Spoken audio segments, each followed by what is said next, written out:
Разговаравме за многу политички теми. Главната политичка тема беа председателските избори.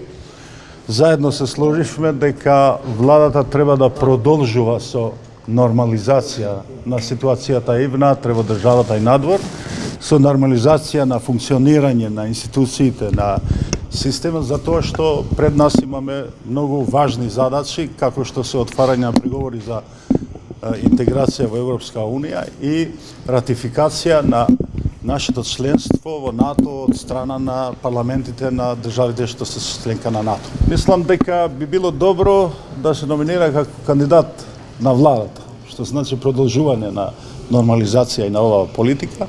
Не би било коректно да истакнуваме некој кандидат денеска. Се договоривме да се вратиме во партиите и после уште една средба ќе имаме истакнувањето да биде во символика на заеднички кандидат, а не на кандидат на ова партија или на таа.